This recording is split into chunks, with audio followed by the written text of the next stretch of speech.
Hey, so I have been uploading videos to share what I learned in Cakewalk by Bandlab, and I guess I covered most of the basic stuff, and eventually I wanted to up my game in music theory, and that is why I decided to give a shot at orchestral music, and boy oh boy, I did make a pretty good short track for a first timer, which I'm gonna walk you through. So here we go. Everything started from this piano riff.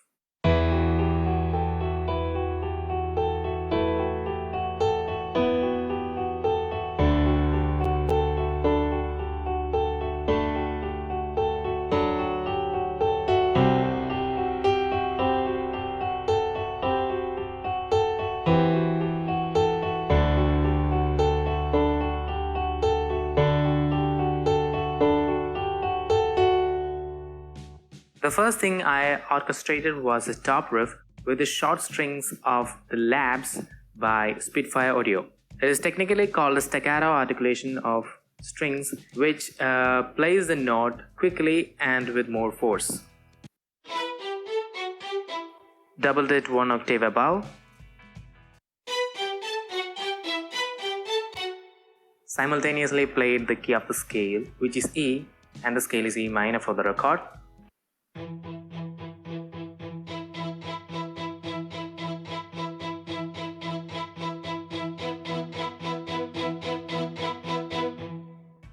And together it sounds like this.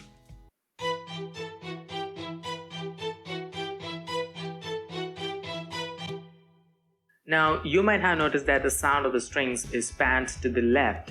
It is panned by default in Labs because Spitfire samples real-life instruments, and in a real-life orchestra, the first strings are placed to the left, and the most common arrangement of second strings is behind the first strings. But I wanted a more stereo sound, so I duplicated the strings and panned it to the right.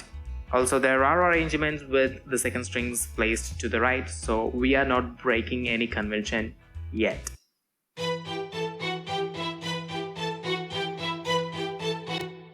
The next part I orchestrated was the bass, but let's talk about the melody before we move forward, because there is something that I did with the melody that I want to talk about. This is a melody that I came up with. What I really want to talk about is the automation here. Crazy, right? Usually, I click and place the automation notes one at a time in the automation lane using the mouse, but I kind of felt it lacked the natural feeling.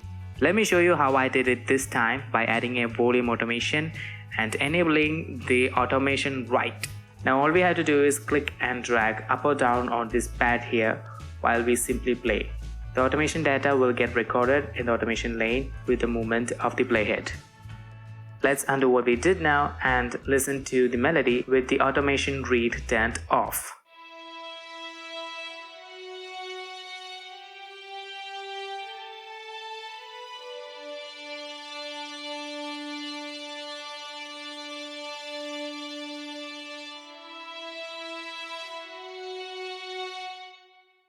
Let's listen to it again with the automation read enabled.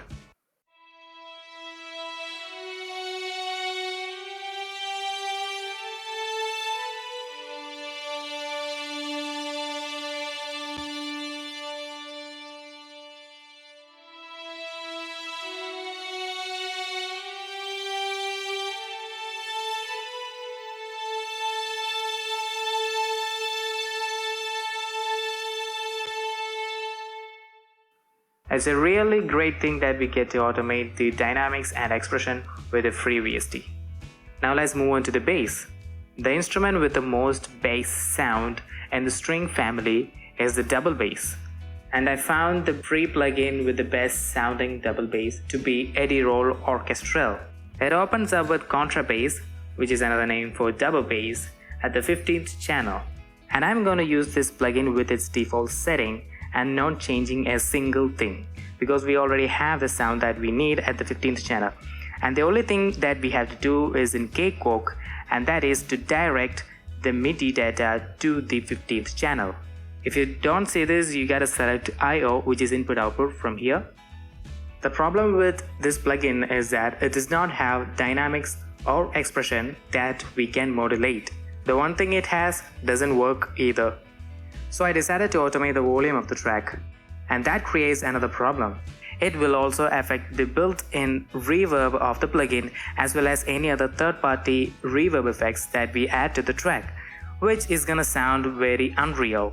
So I inserted a stereo bus in the console view and added tal reverb 4 in it with zero dry signal output. Only the effect is gonna come through this bus, not the original signal. And then added a send from the edit roll track to the reverb bus, with the post being enabled to make sure that the processing here, including the automation, is done before sending the audio signal to the reverb bus. Let's have a listen.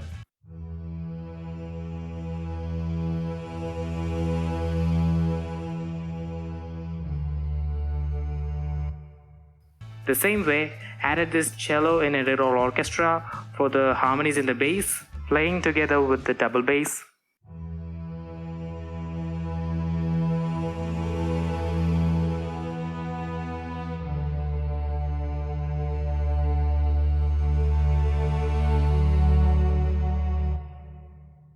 To make it interesting in the intro, added this pizzicato articulation of double bass, which is actually the technical name of plucking the strings,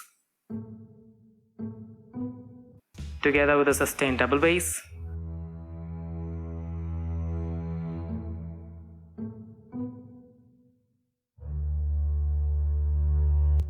I'm not gonna bore you with that. Let's go back to the melody for a bit.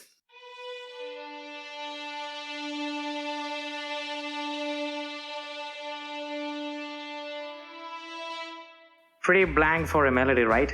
And that is the perfect place to add a counter melody. So I added edit roll orchestral again and chose oboe, which is a woodwind instrument.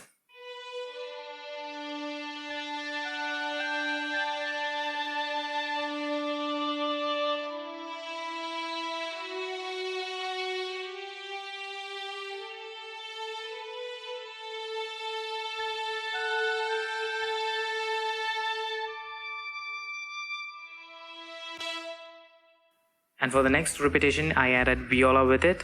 With respect to the sound it produces, viola stands between cello and violin. It is usually used to play harmonies for the melody played in violin.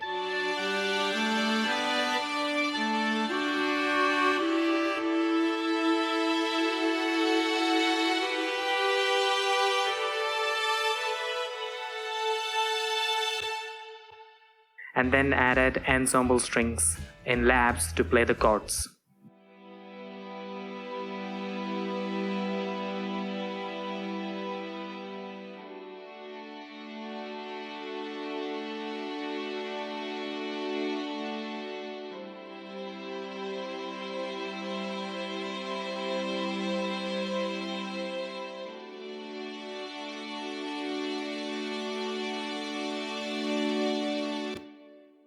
Since I found the intro to be pretty empty, I played the chords with the choir in labs.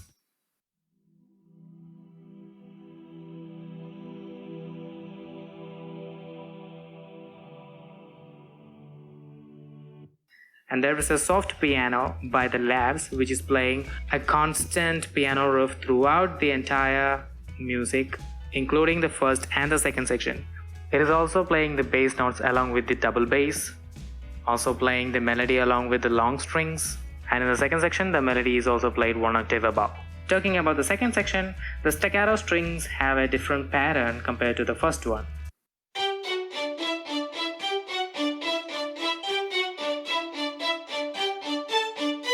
This is actually played on top of this. The previous pattern you heard will be played with short notes and its repetition. And to create tension towards the end, I played the notes of the last chord in ascending order.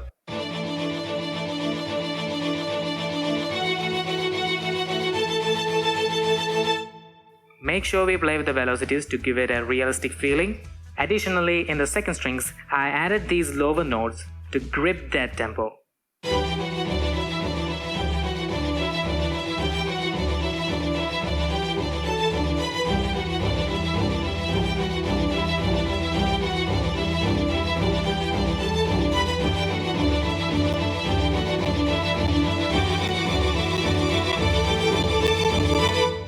That staccato strings pattern is also played with this keystone classic piano.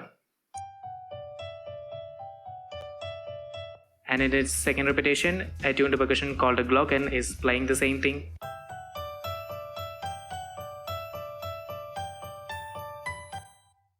One of the main ingredients in the second section is the brass in Edirol Orchestral.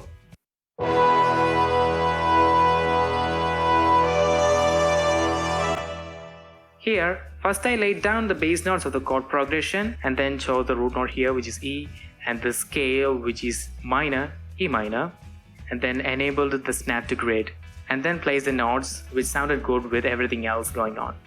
Let's move on to the next key ingredient, which is orchestral kit in Edirol, which is the drums in Orchestra.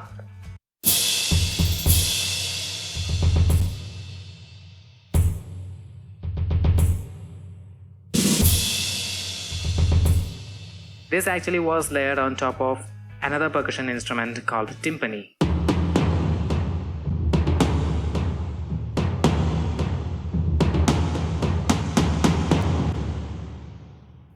And together they sound like this.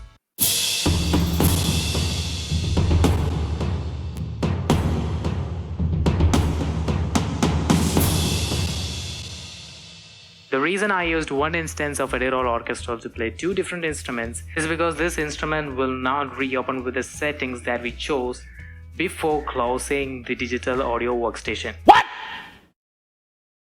What the f?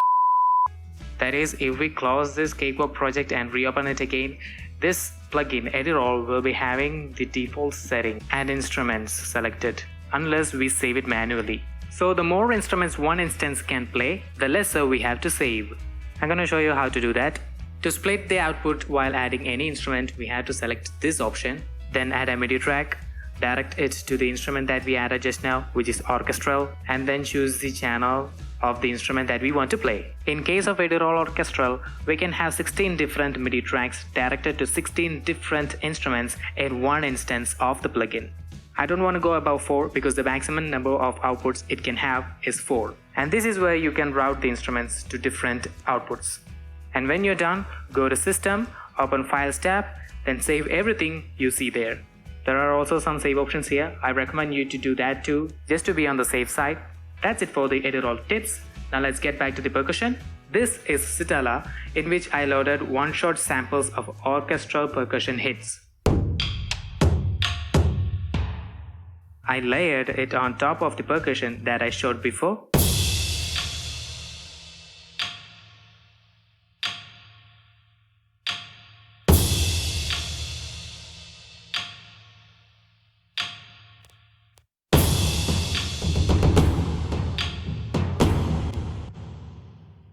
And that's it. If you found this video useful, then do like it, comment your thoughts and suggestions, and subscribe for more videos using Cakewalk by Bandlab and other free VSTs. Catch you later.